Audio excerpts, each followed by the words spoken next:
Hello friends, मैं मनीष कुमार आपके अपने यूट्यूब चैनल टिस24 में स्वागत करते हैं। आइए आज हम भारतीय अर्थव्यवस्था से अध्याय 2 लेकर आए हैं आप लोग के लिए। भाग 2 है। इसमें हम देखेंगे राष्ट्रीय आय से संबंधित क्वेश्चन और कुछ फैक्ट्स भी देखेंगे। अगर आप अध्याय 1 नहीं देखे होंगे तो प्लीज़ प्लेलिस्ट में जाकर आप लोग देख लीजिएगा। अर्थव्यवस्था प्लेलिस्ट में आपको मिल जाएगी। उसमें आपको मिलेगा अर्थव्यवस्था का एक परिचय, जो हम टॉपिक पढ़ाए थे वो मिलेगा फर्स्ट वीडियो। तो आइए शुरू करते हैं आज अध्याय 2। तो अध्याय 2 शुरू करने से पहले अगर आप हमारे चैनल पर नए हैं तो चैनल को सब्सक्राइब कर लीजिएगा और बगल में बेल आइकन का बटन होगा उसे प्रेस कर लीजिएगा, जिससे कि आने वाला वीडियो का नोटिफिकेशन आपको मिलती रहे। ठीक, और इस चैनल को शेयर कर दीजिएगा अपने दोस्तों, इस वीडियो को शेयर कर दीजिएगा अपने दोस्तों के साथ और लाइक कीजिएगा और कमेंट जरूर कीजिएगा। तो चलिए शुरू करते हैं और देखते हैं आज का दूसरा भाग, भारतीय अर्थव्यवस्था से राष्ट्रीय आय का। तो राष्ट्रीय आय का फर्स्ट क्वेश्चन देखते हैं। राष्ट्रीय आय का अर्थ क्या है? ठीक, तो किसी देश में उत्पत्ति वस्तुएं एवं सेवाएं, किसी वित्तीय वर्ष में उत्पत्ति वस्तु एवं सेवाएं, किसी देश में उत्पादित अंतिम वस्तु एवं सेवाएं। तो ये सभी हैं जो राष्ट्रीय आय का अर्थ है, नेशनल इनकम का। आगे देखें इसका फैक्ट। तो राष्ट्रीय आय एक वित्तीय वर्ष में किसी देश के नागरिकों द्वारा उत्पादित अंतिम वस्तुएं और सेवाओं के मौद्रिक मूल्य, बाजार मूल्य का योग होता है। शुद्ध राष्ट्रीय उत्पाद एनएनपी को ही राष्ट्रीय आय कहा जाता है। ठीक, भारत में राष्ट्रीय आय की गणना एवं संबंधी आंकड़ों का प्रकाशन केंद्रीय सांख्यिकी कार्यालय, सेंट्रल स्टैटिस्टिक्स ऑफिस द्वारा किया जाता है। ठीक, आगे देखते हैं नेक्स्ट क्वेश्चन में। तो निम्नलिखित में से किस राज्य में औसतन प्रति व्यक्ति आय सर्वाधिक है? तो आपको दिल्ली में आपको सबसे ज्यादा औसतन प्रति व्यक्ति आय मिलेगी। वर्तमान में प्रति व्यक्ति आय प्री कैपिटल इनकम की दृष्टि से दिल्ली का प्रथम स्थान है। वर्ष 2017-18 में चालू कीमत करेंट प्राइस पर दिल्ली में प्रति व्यक्ति आय 32,09,093 रुपये है। इसी दृष्टि से गोवा दूसरा स्थान पर, प्रति व्यक्ति आय गोवा की 27,150 है,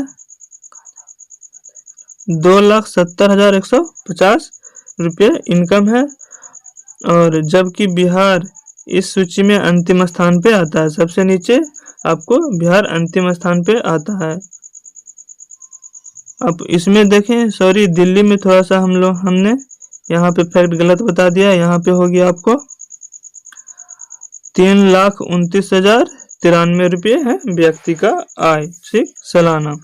तो आगे चलते हैं, आगे देखते हैं भारत में राष्ट्रीय आय की गणना किसके द्वारा की जाती है? तो भारत में राष्ट्रीय आय की गणना केंद्रीय सांख्यिकी कार्यालय के द्वारा की जाती है। ठीक, केंद्रीय सांख्यिकी कार्यालय CSO का गठन 2 मई 1951 को किया गया था, जिसका मुख्यालय कहाँ है? नई दिल्ली में स्थित है। यह भारत में राष्ट्रीय आय की गणना करता है। इस संगठन के संस्थापक PC महालनोबिस थे। ठीक, केंद्रीय सांख्यिकी संगठन के संस्थापक PC महालनोबिस थे। स्वतंत्र भारत में राष्ट्रीय आय का सबसे पहला सरकारी अनुमान वर्ष 1948-49 में वाणिज्य मंत्रालय द्वारा प्रकाशित किया गया था। ठीक, फर्स्ट बार आपको स्वतंत्रता भारत के बाद 1948-49 में वाणिज्य मंत्रालय द्वारा प्रकाशित किया गया था आय को। आगे देखते हैं, आगे है शुद्ध घरेलू उत्पाद। शुद्ध घरेलू उत्पाद NDP प्राप्त किया जाता है। तो सकल घरेलू उत्पाद में मूल्य ह्रास घटाकर, ठीक, सकल घरेलू उत्पाद में मूल्य ह्रास घटाकर शुद्ध घरेलू उत्पाद प्राप्त किया जाता है। NDP देख लेते हैं इसमें फैक्ट। तो NDP बराबर GDP माइनस मूल्यह्रास। ठीक, किसी अर्थव्यवस्था के सकल घरेलू उत्पाद यानी GDP में से उस वर्ष के दौरान होने वाले मूल्यह्रास को घटा देने पर शुद्ध घरेलू उत्पाद प्राप्त होता है। भारत में मूल्यह्रास की दर की निर्धारण केंद्रीय वाणिज्य एवं उद्योग मंत्रालय द्वारा किया जाता है। मूल्यह्रास कभी शून्य नहीं हो सकता, इसलिए एनडीपी सदैव जीडीपी से कम होता है। ठीक, एनडीपी सदैव जीडीपी से कम होती है। आगे देखें तो सकल राष्ट्रीय उत्पाद में श्रम की भागीदारी कम होने के कारण क्या है? तो कीमतों की तुलना में मजदूरी कम। क्या? कीमतों की तुलना में मजदूरी कम। सकल राष्ट्रीय उत्पाद में श्रम की भागीदारी कम होने के कारण कीमतों की तुलना में मजदूरी का कम होना होता है। ठीक, भारत में राष्ट्रीय आय को मापने के लिए प्रयोग किए जाने वाला आधार वर्ष क्या है? तो ये वर्ष है वर्ष 2011-12। ठीक, आगे देखते हैं वर्तमान में राष्ट्रीय आय की गणना का आधार वर्ष है 2011-12। ठीक, जिसे जनवरी 2015 में केंद्रीय सांख्यिकी कार्यालय CSO की अनुशंसा पर अपनाया गया था। आगे देखते हैं अगला क्वेश्चन, भारत की राष्ट्रीय आय की गणना में उत्पन्न होने वाली एक प्रमुख समस्या क्या है? तो असंगठित क्षेत्र। ठीक, असंगठित क्षेत्र। भारत की राष्ट्रीय आय की गणना में प्रमुख समस्या असंगठित क्षेत्र से संबंधित रोजगार का आकलन न हो पाना है। उदाहरण के लिए कृषि क्षेत्र में कार्यरत लोगों की आय की गणना करना कठिन है। वर्तमान समय में भारत में लगभग 86% कार्यबल वर्कफोर्स असंगठित क्षेत्र में कार्यरत हैं। ठीक, भारत में सर्वप्रथम राष्ट्रीय आय का आकलन किसने किया था? तो दादा भाई नौरोजी ने सर्वप्रथम राष्ट्रीय आय के आकलन किए थे। भारत में सर्वप्रथम राष्ट्रीय आकलन दादा भाई नौरोजी ने 1867 ईस्वी में किए थे। ठीक, उन्होंने अपनी पुस्तक poverty and un British rule in India में भारत की प्रति व्यक्ति आय 20 रुपये बताई थी। ठीक, किसमें? Poverty and un British rule in India पुस्तक में उन्होंने 20 रुपये बताई थी, जबकि वैज्ञानिक विधियों से राष्ट्रीय आय का आकलन सर्वप्रथम BKR-B राव ने किया था। ठीक, DR गडगिल ने केंद्र द्वारा राज्यों को दी जाने वाली अनुदान राशि के निर्धारण हेतु गडगिल फार्मूला दिया गया था, जिसे चौथे एवं पांचवें पंचवर्षीय योजना में स्वीकार किया गया था। गडगिल फार्मूला किनके द्वारा दिया गया था? तो DR गडगिल केंद्र द्वारा दिया गया था। आगे देखते हैं, बाजार कीमत पर शुद्ध घरेलू उत्पाद प्राप्त किया जाता है। तो इसका आंसर होगा NNP-MP, विदेश से प्राप्त शुद्ध कारक आय। ठीक, ये शुद्ध घरेलू उत्पाद है। आगे देखें तो बाजार कीमत के शुद्ध राष्ट्रीय उत्पाद में से विदेशों से प्राप्त शुद्ध कारक आय को घटाकर किसी भी अर्थव्यवस्था की बाजार कीमत पर शुद्ध घरेलू उत्पाद निकाला जाता है, जबकि NNP बराबर GNP माइनस मूल्यह्रास होता है। ठीक, आगे देखें, सकल घरेलू उत्पाद की अवधारणा में घरेलू सीमा के अंतर्गत निम्न में से कौन सा क्षेत्र शामिल नहीं है? ठीक, तो इसको देख लेते हैं कौन कौन सा क्षेत्र शामिल नहीं है। तो विदेशों में स्थित भारतीय संस्कृति के मंदिर ये तो शामिल हैं। 2 या 2 से अधिक देशों के मध्य सीमा विवाद का क्षेत्र ये भी शामिल है। समुद्रिक सीमा ये नहीं शामिल है। विदेशों में स्थित दूतावास या सैनिक अड्डे ये भी नहीं शामिल है। तो यानी इसका आंसर हो जाएगा ऑप्शन नंबर ए, केवल 1 और 2 इसमें शामिल है। आगे चलते हैं और देखते हैं अगला क्वेश्चन।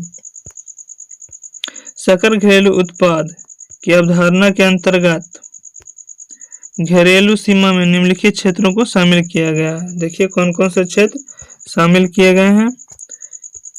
देश का राजनीतिक क्षेत्र, पॉलिटिकल बाउंड्री, विशेष आर्थिक क्षेत्र SEZ, अंतरिक्ष क्षेत्र, अंटार्कटिका व आर्कटिक ध्रुवीय क्षेत्र में स्थित शोध केंद्र, गहरे समुद्री क्षेत्र, विदेशों में राजनयिक कार्यालय, देशों के निवासियों द्वारा संचालित मछली पकड़ने की नौकाएं तथा तैरते प्लेटफॉर्म को यहाँ पर सकल घरेलू उत्पाद में शामिल किया गया है। आगे देखें तो व्यक्तिगत व्यय योग्य या प्रयोज्य आय का अर्थ क्या है? तो व्यक्ति आय माइनस प्रत्यक्ष कर। ठीक, व्यक्ति आय मतलब प्रत्यक्ष कर। आगे देखें तो व्यक्ति आय में से प्रत्यक्ष कर को भुगतान के बाद जो आय लोगों के पास शेष बचती है वह व्यक्तिगत प्रयोज्य आय कहलाती है। धारक इस राशि का बचत करने, व्यय करने या निवेश करने आदि के लिए स्वतंत्र रहता है। प्रयोज्य बराबर क्या होता है? तो कुल आय माइनस कर अदायगी माइनस गैर कर अदायगी। ठीक, आगे देखते हैं राष्ट्रीय आय में वृद्धि के साथ साथ अर्थव्यवस्था पर क्या प्रभाव पड़ता है? तो इसका आंसर होगा सेवा क्षेत्र का अंश बढ़ता जाता है। ठीक, सेवा क्षेत्र का अंश बढ़ता जाता है। किसी अर्थव्यवस्था में राष्ट्रीय आय में वृद्धि के साथ अर्थव्यवस्था में सेवा क्षेत्र सर्विस सेक्टर का अंश बढ़ता जाता है, जबकि प्राथमिक क्षेत्र प्राइमरी सेक्टर का अंश कम होता जाता है। तो इसमें देख लें प्राइमरी सेक्टर में आते हैं कृषि, खनन, मत्स्य आदि, इसमें प्राथमिक क्षेत्र में आते हैं। लेखांक वर्ष के दौरान किस देश के घरेलू क्षेत्र में उत्पादित सभी वस्तुएं और सेवाएं का मूल्य कहा जाता है? तो इसका आंसर होगा आपका ऑप्शन नंबर बी, सकल घरेलू उत्पाद जीडीपी। दोस्त, अगर आप लोग को ये वीडियो अच्छा लग रहा होगा तो प्लीज़ लाइक कीजिएगा और अपने दोस्तों के साथ शेयर जरूर कीजिएगा। चलिए आगे देखते हैं। आगे है एक लेखा वर्ष में किसी देश के घरेलू सीमाओं के अंदर उत्पादित सभी वस्तुओं और सेवाओं का अंतिम मौद्रिक मूल्य उस देश का सकल घरेलू उत्पाद कहलाता है। वहीं सकल राष्ट्रीय उत्पाद से आशय एक वर्ष की अवधि में एक देश के नागरिकों द्वारा देश की सीमा के अंदर या बाहर उत्पादित की गई अंतिम वस्तुएं और सेवाओं के सकल मौद्रिक मूल्य से है। ठीक, सकल घरेलू उत्पाद डिफ्लेटर, सकल घरेलू उत्पाद डिफ्लेटर, जीडीपी डिफ्लेटर शब्द में से किसके मध्य एक अनुपात है? तो इसका आंसर होगा नॉमिनल जीडीपी और वास्तविक जीडीपी। ठीक, आगे देखें तो जीडीपी डिफ्लेटर बराबर होता है normal GDP by real GDP. GDP deflator normal GDP और वास्तविक जीडीपी के मध्य अनुपात है। इसके द्वारा मुद्रास्फीति की दर का पता चलता है।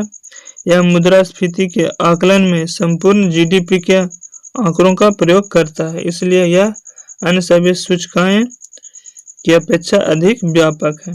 ठीक, नॉर्मल जीडीपी बराबर सकल घरेलू उत्पाद का चालू बाजार कीमतों का मूल्यांकन।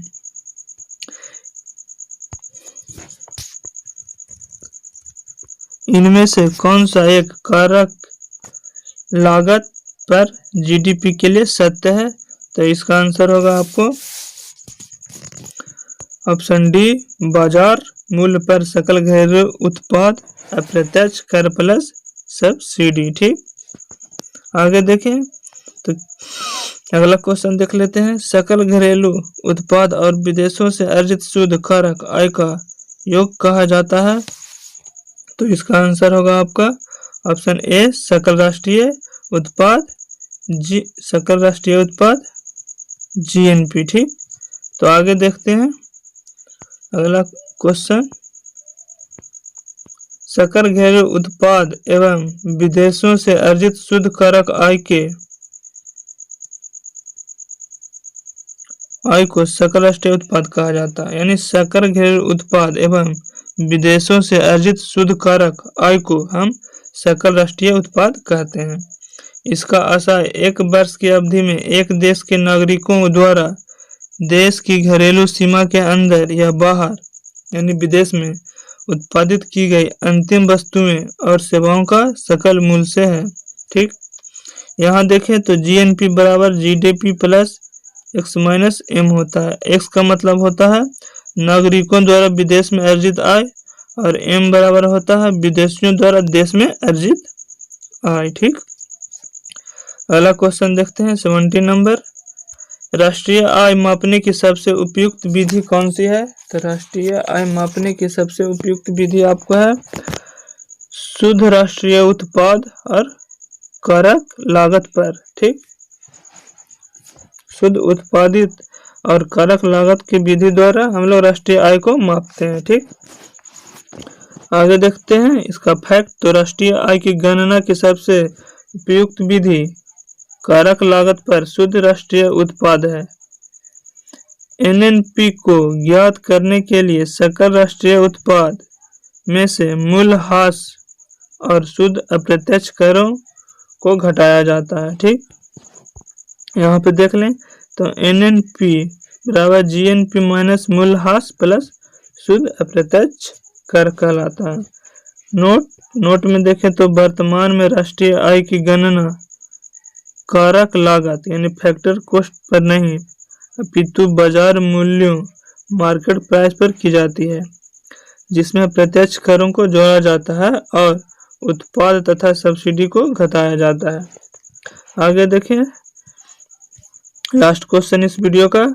तो एक सरल अर्थव्यवस्था में जहां सरकार वाहन व्यापार अथवा बचत नहीं करती है वहां राष्ट्रीय आय की गणना की जाती है किस विधि से? तो यहाँ पे होगा ऑप्शन डी उपयुक्त सभी विधि से। तो कौन कौन विधि है?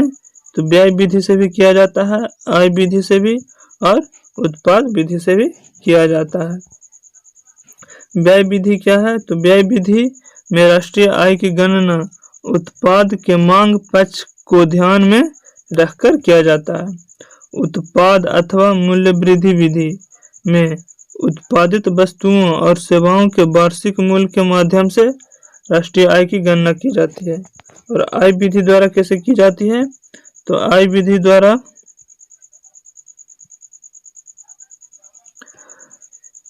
आय विधि में राष्ट्रीय आय की गणना सभी क्षेत्रों में कार्यरत व्यक्तियों या व्यावसायिक उपक्रमों की शुद्ध मौद्रिक आय के योग के माध्यम से की जाती है।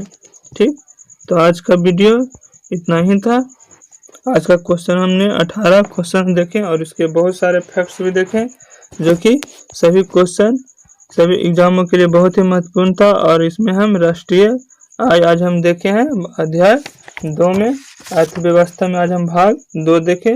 भाग 1 कल अपलोड हो गई थी, तो अगर आप उसको नहीं देखे हैं तो प्लीज आप प्लेलिस्ट में जाकर आप भारतीय अर्थव्यवस्था का फर्स्ट वीडियो देख लें, जो है अर्थव्यवस्था एक परिचय से संबंधित टॉपिक है, जो उसमें हम अर्थव्यवस्था के बारे में परिचय दिए हैं, बताए हैं कि क्या है। ठीक, तो चलिए आज का वीडियो यहीं समाप्त करते हैं। अगर आपको ये वीडियो अच्छा लगा होगा तो प्लीज़ लाइक कीजिएगा और अपने दोस्तों के साथ शेयर भी कीजिएगा।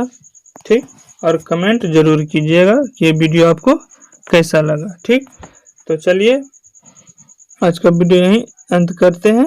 जय हिंद, जय भारत।